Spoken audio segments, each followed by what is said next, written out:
September 11, 2001, 19 militants associated with the Islamic extremist group Al-Qaeda hijacked 4 airplanes and carried out suicide attacks against targets in the United States.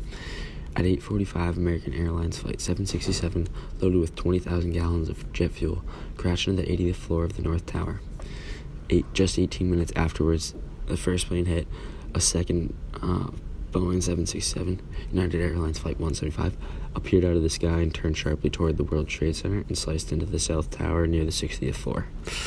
A third plane hit Pentagon in D.C. The jet fuel from Boeing 757 caused a devastating inferno that led to the structural collapse of a portion of the giant concrete building. 125 military personnel and all 64 people on the flight were killed in this incident. The fourth and last plane landed in a field in Pennsylvania, killing everyone on the plane.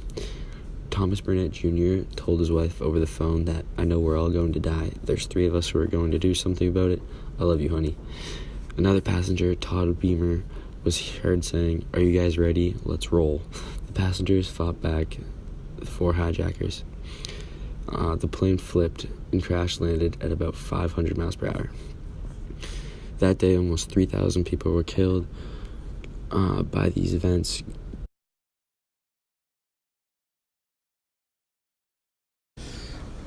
Barack Obama, the first black president in the United States, based his plan around healthcare reform and a transparent administration.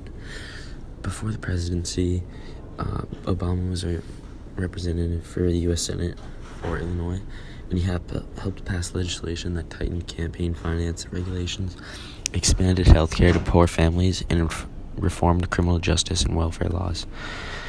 In 2009, he was awarded the Nobel Peace Prize for his extraordinary efforts to strengthen international diplomacy and cooperation between peoples.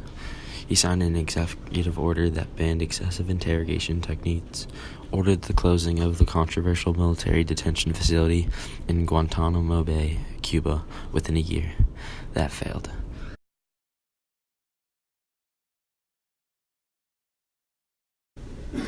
The first iPhone was released in 2007, but the history of iPhone began years before with the release of the iPod, a device which revolutionized the way we listen to music. It was so popular that the iPhone was actually designed to mimic the popular features of the iPod, while allowing the increased functionality, such as the ability to make phone calls and search the web. Steve Jobs took the Macworld's days and said he was going to reinvent the iPhone, and did. September that same year, they sold their millionth iPhone. Apple's first version of the iPhone was a combination of 3 things: a mobile phone, an iPod with touch controls, and a breakthrough internet communications device. The second iPhone was an even bigger deal. It included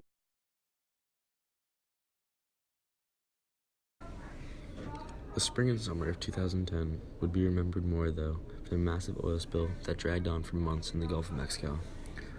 The largest oil spill in history began with an explosion and fire that killed 11 workers and led to the collapse and sinking on April 22nd of a Deepwater Horizon drilling platform some 40 miles off the coast of Louisiana. The oil spill endangered marine life, fouled beaches, and brought a halt to fishing in a huge area. The Obama administration's efforts to address the spill were criticized by some as ineffectual.